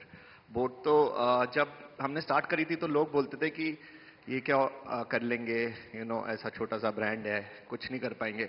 और आज सर 2024, 7 साल बाद sir, we are world's second largest sir, विश्व second largest audio brand sir. 2021 में सर कोविड आया सर, हमारा सारा सामान इंडिया के बाहर बनता था सर। 2021 में आपने मेक इन इंडिया स्टार्ट किया सर, यहाँ पहन के घूमते हैं सर प्राउडली हम। और सर आज की time sir 70% of our products are now made in India sir.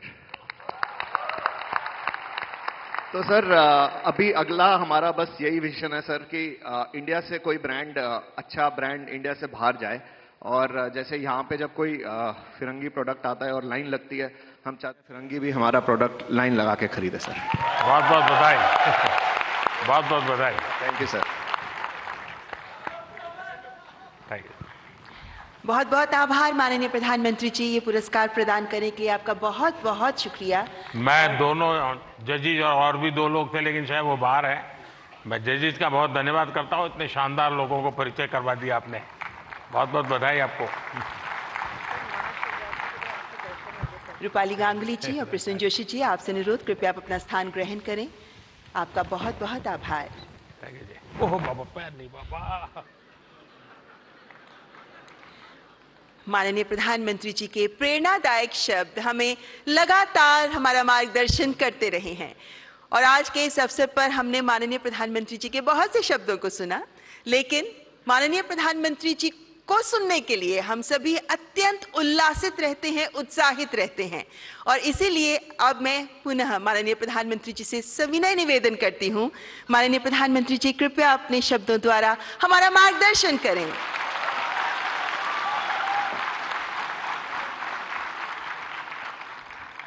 अभी भी कुछ सुनना बाकी है क्या?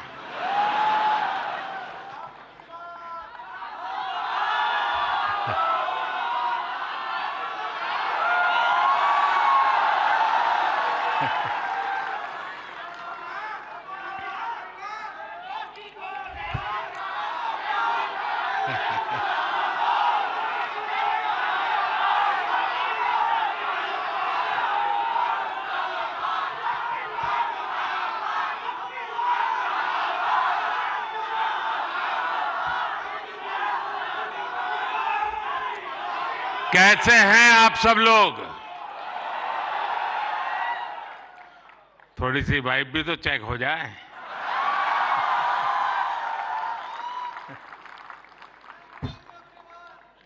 इस कार्यक्रम में उपस्थित मंत्रिपरिषद के मेरे साथी अश्विनी वैष्णव जी,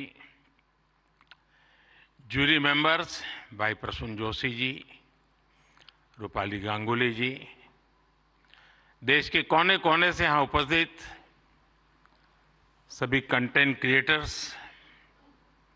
देश के कोने कोने में इस आयोजन को देख रहे मेरे सभी युवा साथी और सभी अन्य महानुभाव, आप सबका स्वागत है, आप सबका अभिनंदन है।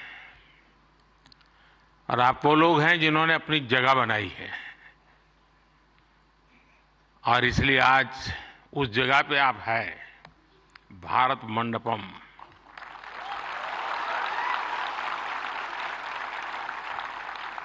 और बाहर सिंबल भी क्रिएटिविटी से जुड़ा हुआ है आते ही, और यही जगह है जहां G20 से सभी मुखिया यहां इकट्ठे हुए थे और आगे की दुनिया कैसे क्रिएट करनी इसकी चर्चा कर रहे थे। और आज आप लोग हैं जो भारत का भविष्य कैसे क्रिएट करना उसकी चर्चा करने के लिए आए हैं।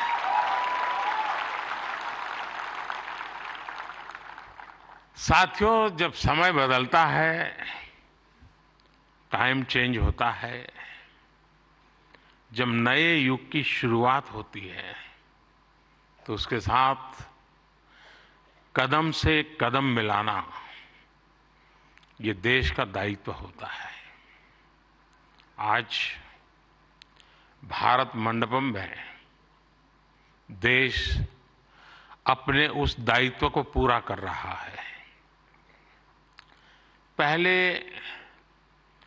नेशनल क्रिएटर अवार्ड्स यानी पहला है, ये आयोजन नए दौर को समय से पहले पहचान देने का आयोजन है।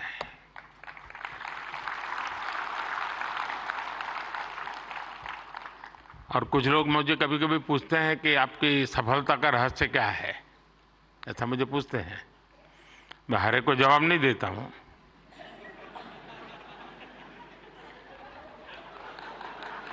कोई रेस्टोरेंट वाला अपना किचन दिखाता है क्या?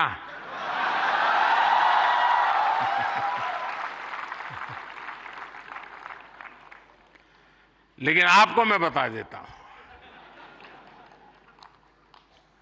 ईश्वर कृपा है, मैं समय से पहले समय को भांप सकता हूं और इसलिए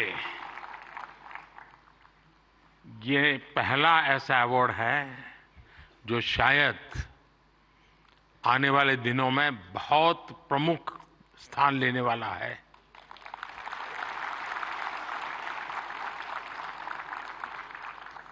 ये इस नए युग को एनर्जाइज कर रहे आप सब युवाओं को सम्मान देना, क्रिएटिविटी को सम्मान देना और समाज की रोजमर्रा की जिंदगी के प्रति जो संवेदनशीलता है उसको सम्मान करने का अवसर है। भविष्य में ये अवार्ड कंटेंट क्रिएटर्स के लिए बहुत बड़ा मोटिवेशन बनेगा, उनके काम को एक बहुत बड़ी पहचान मिलने वाली है। आज जिन्हें नेशनल क्रिएटर्स अवार्ड मिले हैं, मैं उन विजेताओं को तो बधाई देता ही देता हूं, पर जिन्होंने इसमें बढ़ चढ़ करके हिस्सा लिया, क्योंकि बहुत कम समय मिला था, हम ज्यादा इस चीज को पॉपुलर भी नहीं कर पाए थे और मैं नहीं चाहता था कि मैं इसमें और समय गंवाऊं, लेकिन जल्दी जल्दी में भी, इतने कम समय में भी 1.5-2 लाख क्रिएटिव माइंड्स इसके साथ जुड़ जाए, ये मेरे देश की भी एक पहचान बना देता है।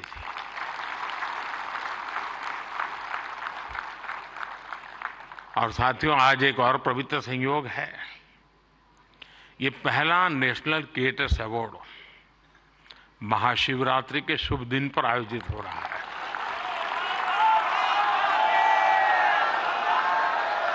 और मेरे काशी में तो शिव जी के बिना कुछ नहीं चलता है। महादेव, भगवान शिव भाषा, कला और क्रिएटिविटी के जनक माने गए हैं। हमारे शिव नटराज है, शिव के डमरू से माहेश्वर सूत्र प्रकट हुए हैं।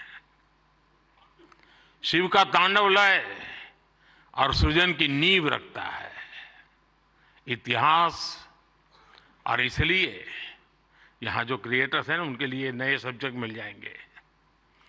महाशिवरात्रि के दिन ये आयोजन अपने आप में बहुत बड़ा सुखद संयोग है और मैं आपको भी और देशवासियों को भी महाशिवरात्रि की बहुत बहुत शुभकामनाएं देता हूं। फ्रेंड्स, आज इंटरनेशनल वुमेन्स डे भी है, लेकिन मैं देख रहा हूं पहली बार पुरुष ताली बजा रहे हैं, वरना उनको लगता है हमारा तो कोई डे आता नहीं। आज जो अवार्ड मिले हैं उनमें भी बहुत सारी बेटियां मैदान मार गई हैं, मैं उनको भी बधाई देता हूं। और भी मैं देख रहा हूं क्रिएटिव वर्ल्ड में हमारे देश की बेटियां बहुत बड़ी मात्रा में सबको देख रहा हूं, मुझे बहुत गर्व हो रहा है आप लोगों को देख करके। मैं देश की सभी महिलाओं को, बहनों को, बेटियों को इंटरनेशनल वुमेन्स डे की बहुत बहुत बधाई देता हूं। और आज ही मैं अभी, आप तो यहां बैठे हैं, मैं गैस सिलेंडर का 100 रुपया कम करके आया हूं।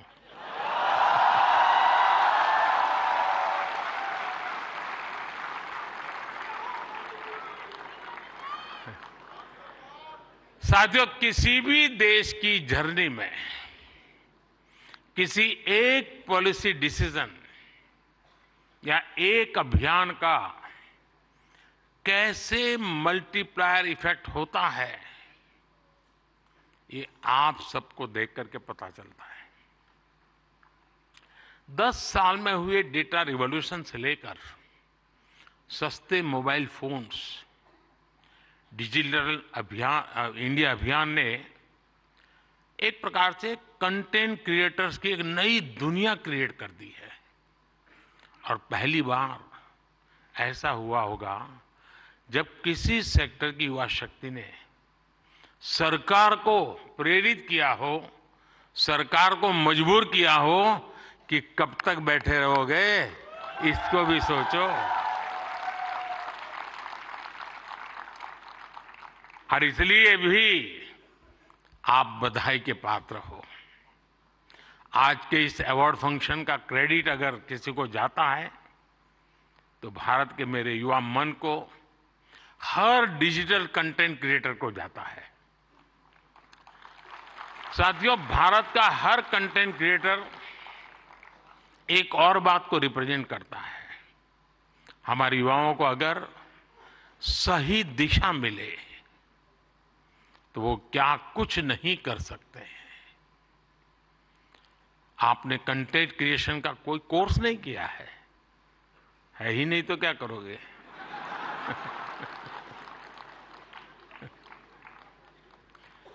पढ़ाई के टाइम करियर सेलेक्ट करते हुए ये सोचा भी नहीं होगा कि हम कंटेंट क्रिएटर जैसा कुछ बनेंगे।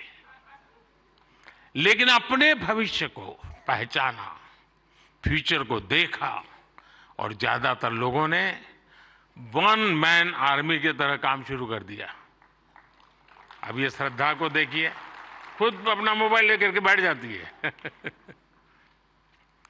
अपने प्रोजेक्ट में आप ही राइटर, आप ही डायरेक्टर, आप ही प्रोड्यूसर, आप ही एडिटर, यानी आपको ही सब कुछ करना होता है। यानी एक प्रकार से इतनी टैलेंट एक जगह पे जमा हो जाए और फिर वो जब प्रकट हो तो उसका सामर्थ्य कितना हो सकता है अंदाज लगा सकते हैं। आपने आइडियाज गढ़े, इनोवेशन किए और उन्हें स्क्रीन पर जीवंत बनाया।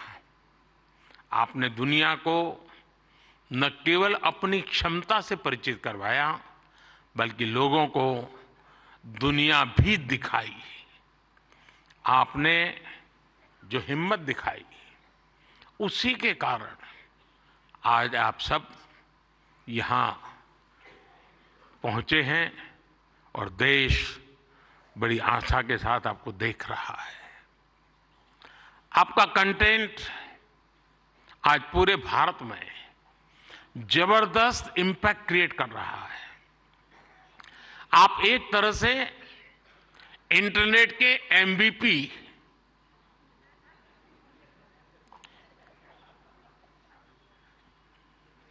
ठीक है ना? थोड़ा दिमाग खपाओ, क्रिएटिविटी बताओ अपना। जब मैं आपको एमपीपी कहता हूं मतलब मोस्ट वैल्यूएबल पर्सन बन गए। साथियों, आप सभी जानते हैं कि जब कंटेंट और क्रिएटिविटी आपस में कोलैबोरेट करते हैं तो इससे एंगेजमेंट बढ़ती है। जब कंटेंट डिजिटल से कोलैब करता है तो ट्रांसफॉर्मेशन आता है। जब कंटेंट पर्पस से कोलैब करता है तो इससे इंपैक्ट दिखता है।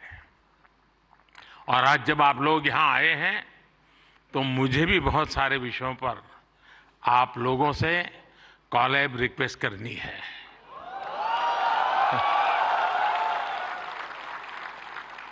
साथियों, एक जमाने में हम छोटी से छोटी दुकानों पर लिखा देखते थे कि यहां बहुत टेस्टी फूड मिलता है, ऐसा देखते थे ना। कोई भी कहे वहां क्यों खाना तो बोले टेस्टी फूड है। लेकिन आज हम देखते हैं कि दुकान वाले लिखते हैं कि यहां हेल्दी फूड मिलता है। अब टेस्टी नहीं लिखता है, हेल्दी फूड मिलता है। क्यों बदलाव आया? तो ये एक बदलाव समाज में भी आ रहा है। इसलिए कंटेंट ऐसा होना चाहिए जो लोगों में कृतज्ञ भाव जगाए, देश के प्रति आपके जो कर्तव्य हैं उनके लोगों को प्रेरित करें। और आपके कंटेंट का यही डायरेक्ट मैसेज हो, ये जरूरी नहीं है। आप कंटेंट क्रिएट करते हुए इसका ध्यान रखेंगे तो इनडायरेक्टली भी उसमें जरूर झलकेगा। आपको ध्यान होगा, लाल किले से मैंने बेटियों के अपमान का विषय उठाया था। एक बार मैंने ये भी कहा था कि आप बेटी शाम को घर आती है तो पूछते हैं क्यों देर से आई, कहां गई थी, क्यों जल्दी घर नहीं आई। मैंने लाल किले से पूछा था कि मुझे कोई तो माँ बाप बताओ जो अपने बेटे को पूछते हो कि तुम देर से क्यों आ रहे हो, कहां गए थे। बेटी को सब पूछते हैं, बेटे को कोई नहीं पूछता है। मैं कंटेंट क्रिएटर से कहता हूं इस बात को आगे कैसे बढ़ाएं, एक माहौल कैसे बनाएं। समान जिम्मेवारी होनी चाहिए। बेटी देर से आए तो भूकंप हो जाए और बेटा देर से आए, बेटा खाना तो खाया था ना, क्यों भाई। कहने का मेरा मतलब है साथियों कि हमने समाज के साथ जुड़ना है और इस भावना को घर घर पहुंचाने में आप जैसे साथी बहुत अच्छे ढंग से इसको कर सकते हैं। देखिए, आज महिला दिवस पर आप इस संकल्प को फिर दोहरा सकते हैं। हमारे देश की नारी शक्ति का सामर्थ्य कितना ज्यादा है, वो भी आपके कंटेंट का हिस्सा, प्रमुख हिस्सा हो सकता है। मैं जरूर दावे से कहता हूं जी, आप में से कोई थोड़ा क्रिएटिव माइंड के साथ सुबह से रात तक माँ क्या करती है उसी को थोड़ा रिकॉर्ड करके उसको एडिट करके रखें। देखने वाले उस परिवार के बच्चे चौंक जाएंगे, अच्छा माँ इतना काम करती है। एक साथ करती हैं, यानी आपके पास एक ताकत है, आप इसको ऐसे प्रस्तुत कर सकते हैं। उसी प्रकार से जैसे गांव की जो जिंदगी है, आपने देखा होगा इकोनॉमिक एक्टिविटी में गांव की महिलाएं बहुत बड़ी मात्रा में जुड़ी हुई थी। ये वेस्टर्न लोगों की जो सोच है ना कि भारत में वर्किंग वुमेन नहीं है, अरे भाई वर्किंग वुमेन छोड़, भारत में महिला है तभी तो संसार चल पा रहा है जी।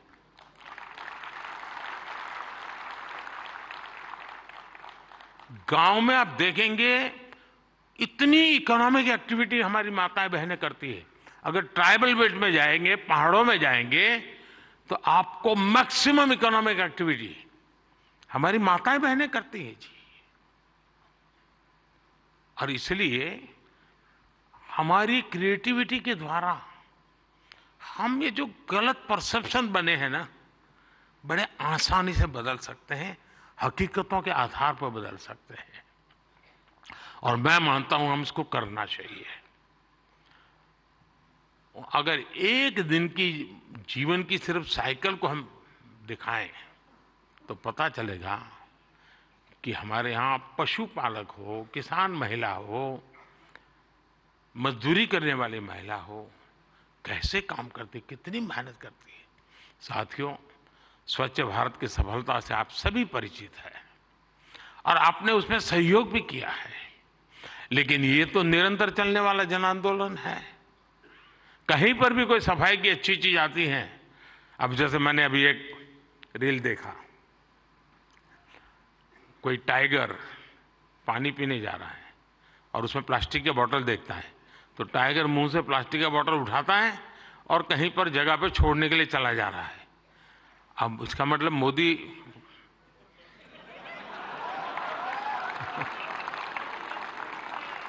किस किस से बात पहुंचाता है, समझ गए ना।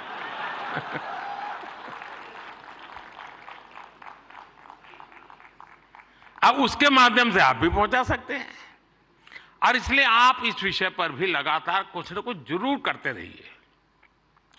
एक अहम विषय भी मैं आपसे स्पर्श करना चाहता हूं दोस्तों। ये छोटी छोटी चीजें जो मेरे मन को छूती है, मेरा मन करता है कि क्रिएटिव माइंड के लोग हैं तो शायद मैं मन खोल करके बातें भी कर सकता हूं। मैं भाषण नहीं कर रहा मुझे। जैसे मेंटल हेल्थ, ये बहुत ही छूने वाला विषय जी। और वैसे तो डिजिटल प्लेटफॉर्म पर काफी कंटेंट हंसी मजाक से जुड़ा होता है, लेकिन कई अन्य गंभीर विषय भी होते हैं। मैं देखता हूं मेंटल हेल्थ को लेकर, बहुत बधाई हो आपको, बहुत बधाई हो, बहुत बधाई हो, बहुत बधाई हो। मैं नहीं कह रहा हूं नहीं बनाते हैं, मैंने बोला ही नहीं है जी, मैं ऐसी गलती नहीं कर सकता हूं। मुझे मेरे देश के टैलेंट पे भरोसा है, मुझे मेरे देश के लोगों की संवेदनशीलता मुझसे जरा भी कम नहीं है।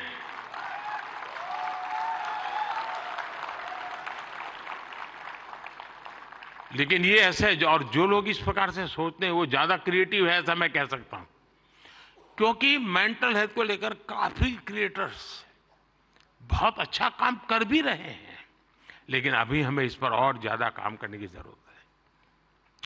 और हो सके तो लोकल लैंग्वेज, गांव के अंदर एक परिवार में अगर ऐसा बच्चा है, उनके लिए क्या हो सकता है, बड़े शहर में 5 स्टार दुनिया में तो होगा, क्योंकि उनकी जिंदगी में ये बहुत जरूरी है जी। उसी प्रकार से एक बहुत बड़ा महत्वपूर्ण विषय है बच्चों में स्ट्रेस का। हमें पता नहीं होता है, पहले तो हमारा जॉइंट फैमिली होता था और बच्चे कभी दादी संभाल लेती थी, कभी दादा संभाल लेते थे, कभी नाना, कभी चाचा चाची, भाभी भाई। अब माइक्रो फैमिली है, दोनों लोग चले गए हैं, आया के पास बैठा है, पता नहीं उसको स्ट्रेस का क्या स्थिति है, कुछ पता नहीं है। अब जैसे एग्जाम का समय होता है, स्टूडेंट्स में रिजल्ट को लेकर के चिंता बहुत बढ़ जाती है, सांस फूलने लग जाती है। रिजल्ट आने पर फोन पर दोस्तों तो कह रहे जैसे रिजल्ट अभी आ गया हो, लेकिन धीरे धीरे पारा गर्म हो जाता है। मैंने कोई 12-15 साल पहले एक छोटी सी फिल्म देखी थी। उस जमाने में तो उतना वीडियो कोई पॉपुलर नहीं था, लेकिन मेरी ये रुचि है जानना, समझना, सीखना। और उसमें ये बताया गया था कि कुछ भी गलत निर्णय लेने से पहले बेहतर जीवन जीना ज्यादा आसान है और कितना जीवन सुंदर बनता है। और उस बच्चे को एग्जाम देनी होती थी, उसको लगता है ये सब मैं नहीं कर पाऊंगा, तो आत्महत्या करने के लिए सोचता है। शायद उसके जो क्रिएटर होंगे उसको याद आ जाएगा, मुझे पूरा याद नहीं, क्योंकि मैंने 15-16 साल पहले इसको, 20 साल हो गए होंगे।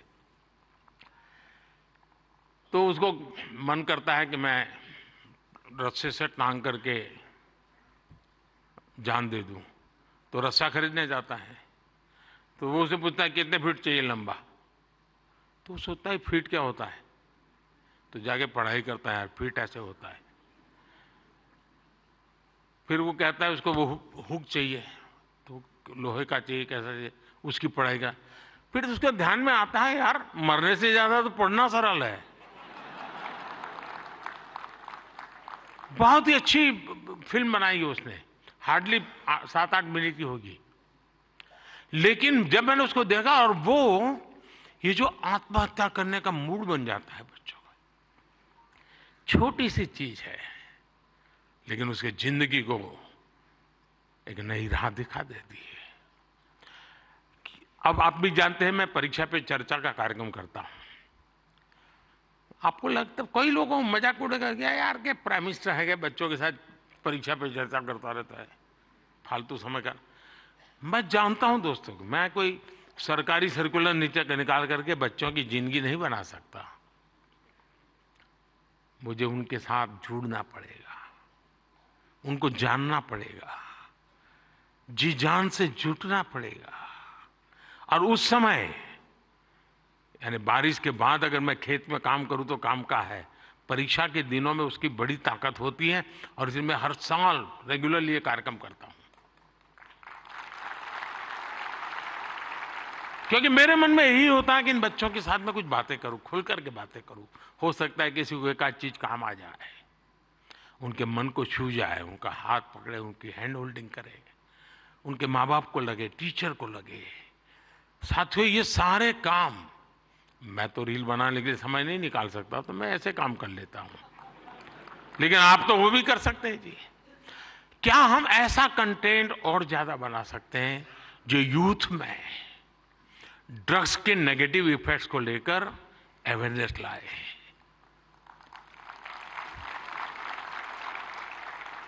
हम बिल्कुल दावे से क्रिएटिव वे में समझा सकते हैं कि drugs is not a cool for youth. वरना क्या है यार, कूल हॉस्टल में बैठे हैं, कूल।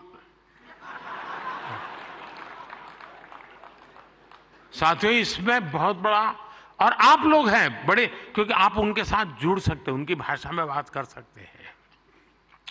साथियों, अगले कुछ दिनों में लोकसभा के चुनाव होने जा रहे हैं। आप ये मत सोचिए कि आज का ये इवेंट इसके लिए है।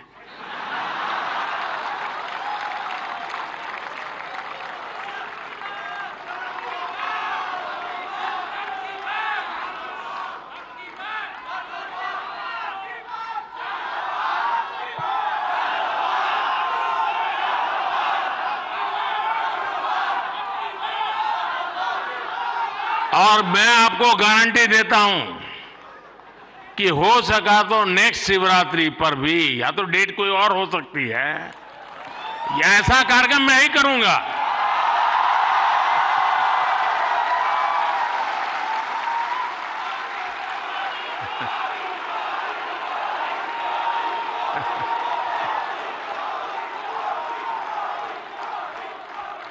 लेकिन मैं लोकसभा चुनाव का विषय उस अर्थ में नहीं लाया हूं, क्योंकि मुझे भरोसा है मुझसे ज्यादा मेरे लिए आप मरते हैं।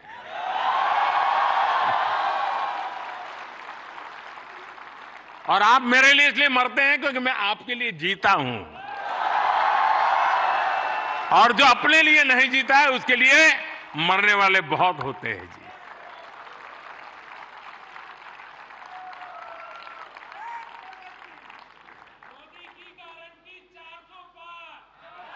वो मोदी की गारंटी नहीं है, 140 करोड़ देशवासियों की गारंटी है।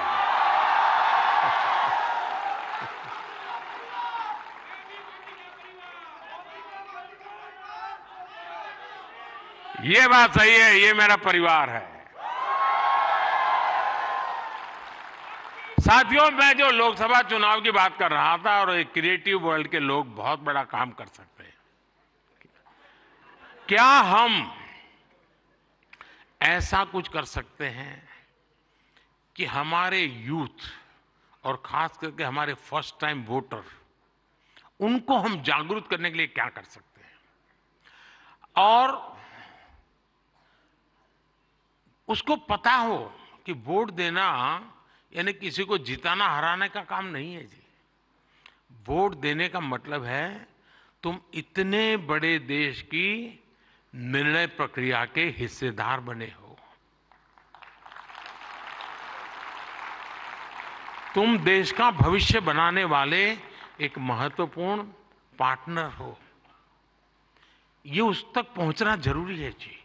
उसको कभी ये मत कहिए किसको वोट दो, लेकिन आप उसको जरूर कहिए कि वोट तो देना ही चाहिए। वो तय करेगा किसको देना किसको नहीं देना, वो तय करेगा, लेकिन वोट देना चाहिए, ये उसको जरूर कहना चाहिए।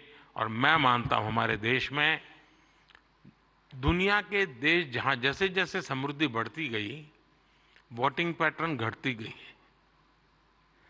दुनिया में देश समृद्ध हुए, लेकिन अलग अलग व्यवस्थाओं ने समृद्धि तक ले गए और बाद में लोकतंत्र की दिशा में गए।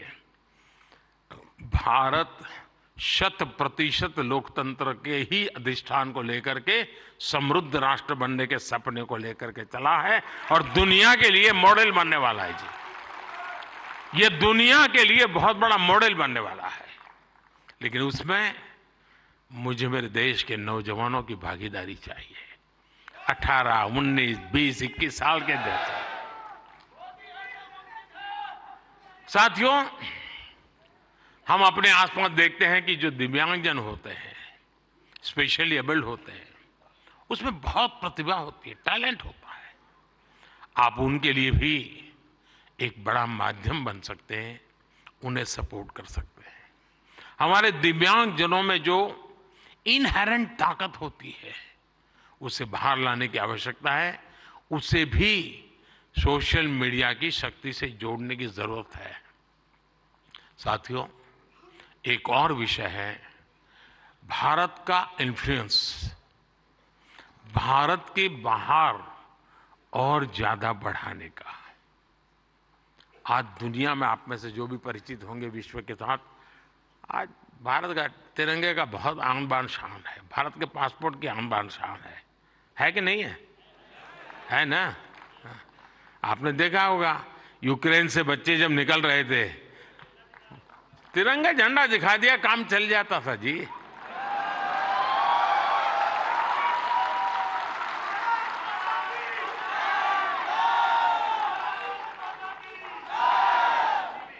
ये सामर्थ्य ऐसे ही नहीं आया है दोस्तों, ये सामर्थ्य ऐसा ही नहीं आया है। इसके पीछे एक मिशन बोर्ड में तपस्या की गई है। दुनिया में आज वातावरण बदला है, लेकिन उसको और अधिक आज भी दुनिया में कुछ परसेप्शन ऐसे ही है हमारे लिए। हम उसको बदल सकते हैं क्या? और मैं मानता हूं, मुझे याद है मैं एक बार किसी एक देश में गया था, तो एक इंटरप्रेटर मेरे साथ था। तो परिचय वो कंप्यूटर इंजीनियर था, तो उस सरकार में काम करता था। तो मेरी मदद की उसने, 3-4 दिन मेरे साथ था वो, तो परिचय हो गया। तो आखिर में उसने कहा, साहब आपको बुरा न लगे तो एक सवाल पूछना चाहता हूँ। मैंने कहा क्या? नहीं साहब, आपको बुरा नहीं लगेगा ना? मैं कहा नहीं ये दोस्त, 3-4 दिन से आप देख रहे हो, बुरा लगने का सवाल नहीं, आप जरूर पूछिए।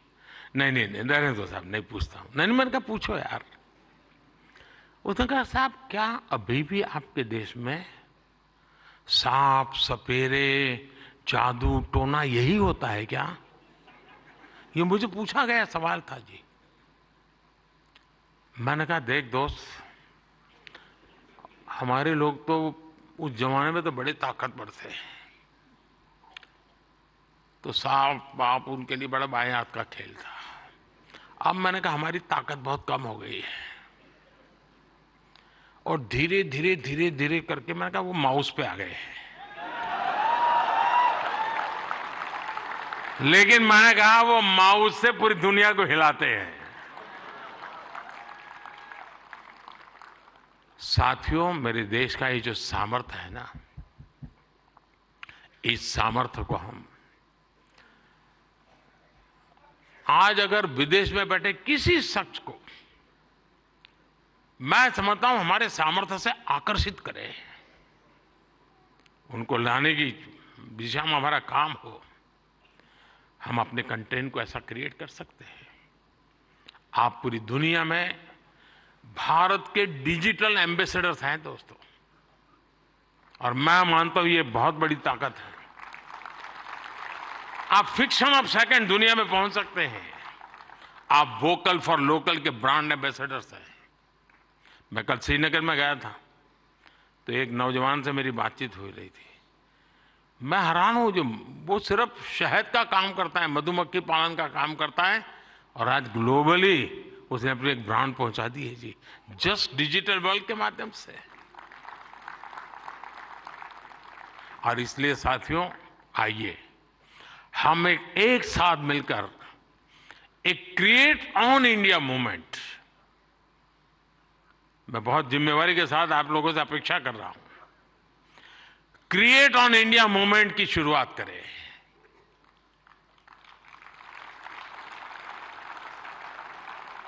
हम भारत से जुड़ी स्टोरीज को, भारत की संस्कृति को, भारत के हेरिटेज और ट्रेडिशंस को पूरी दुनिया से शेयर करें। हम भारत की अपनी स्टोरी सबको सुनाएं। Let us create on India, I create for the world.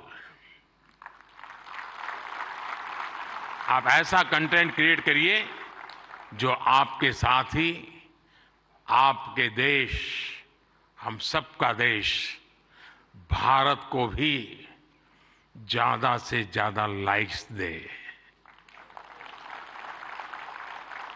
और इसके लिए हमें ग्लोबल ऑडियंस को भी एंगेज करना होगा, दुनिया की यूनिवर्सिटीज के साथ, दुनिया के नौजवानों के साथ जुड़ना होगा। आज पूरी दुनिया में लोग भारत के बारे में जानना चाहते हैं। आप में से कई लोग विदेशी भाषा को जानते हैं, नहीं जानते होंगे तो आपको एआई की मदद से काम हो सकता है। कुछ लोग सीख भी सकते हैं। आप ज्यादा से ज्यादा यूएन लैंग्वेज में, जर्मन, फ्रेंच, स्पेनिश जैसे लैंग्वेज में कंटेंट बनाएंगे तो आपकी और भारत की भी रीच बढ़ेगी। हमारे अड़ोस पड़ोस के देश हैं, उनकी भाषाओं में हम कुछ करें, हमारी एक अलग पहचान बनेगी। और आपने देखा होगा पिछले दिनों बड़ा महत्वपूर्ण डिसीजन हमने लिया है। मैं भी कुछ दिन पहले बिल गेट्स के साथ गप्पे मार रहा था, तो ऐसे ही एआई वगैरह सारे विषयों पे बहुत चर्चा निकली। कभी उसके विषय में जरूर आपको पता चलेगा। लेकिन हमने अभी कल ही एक डिसीजन लिया है। हम एआई मिशन को, और मैं मानता हूं दुनिया देख रही है कि भारत एआई में क्या काम करेगा, क्योंकि भारत लीड करेगा, मान के चलिए दोस्तों, क्योंकि मैं आपके भरोसे बोल रहा हूं। उसी प्रकार से आपने देखा होगा सेमीकंडक्टर, जिस प्रकार से भारत सेमीकंडक्टर की दुनिया में आगे बढ़ रहा है, और मैं बताता हूं कि हम 2G 4G वगैरह में बहुत पीछे रह गए, 5G में हमने लीड कर लिया। वैसा ही हम बहुत तेजी से सेमीकंडक्टर की दुनिया में, हम दुनिया में अपनी जगह बना लेंगे दोस्तों, और देखते ही देखते हम छा जाएंगे। और ये मोदी के कारण नहीं, मेरे देश के नौजवानों के कारण, मेरे देश के टैलेंट के कारण। इतना सामर्थ्य है। मोदी तो सिर्फ अवसर देता है, रास्ते से कांटे हटा देता है, ताकि मेरा देश का नौजवान तेज गति से आगे बढ़ चले।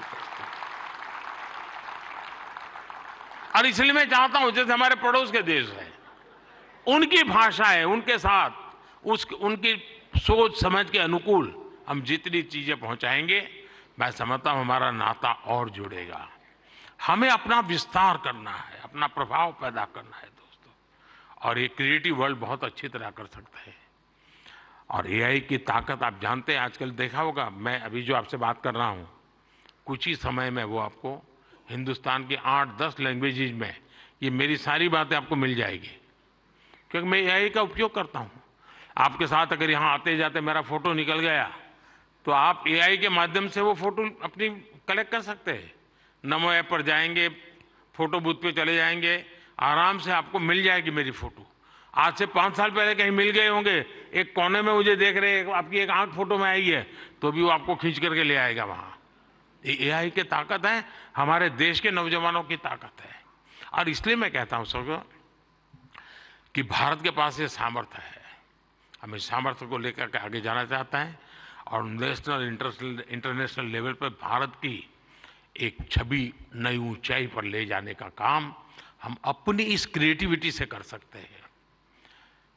एक फूड क्रिएटर किसी को मुंबई के बड़ा पाव की मशहूर दुकान तक पहुंचा सकता है। एक फैशन डिजाइनर दुनिया भर को ये बता सकता है कि भारत के कलाकारों की खूबी क्या होती है। एक टेक क्रिएटर पूरी दुनिया को बता सकता है कि मेक इन इंडिया से हम क्या बना रहे हैं और भारत में इनोवेशन कैसे बढ़ रहा है। एक गांव में बैठा ट्रैवल ब्लॉगर भी विदेश में बैठे किसी व्यक्ति को अपने वीडियो से हिंदुस्तान की यात्रा के लिए मोटिवेट कर सकता है।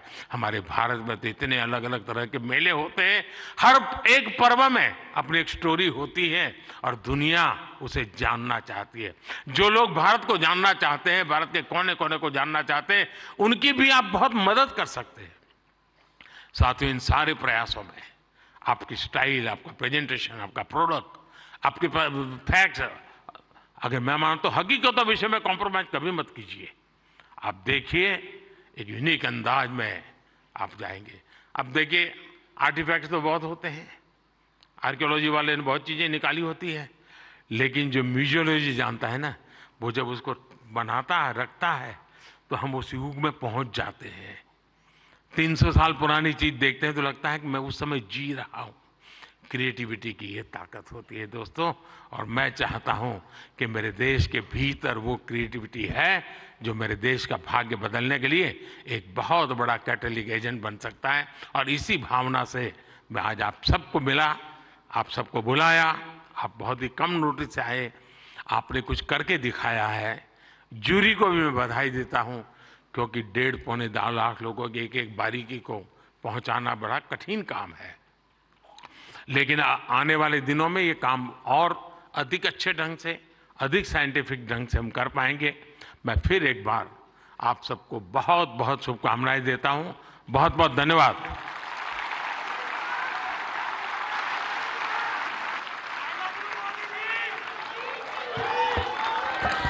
आपका बहुत बहुत आभार माननीय प्रधानमंत्री जी।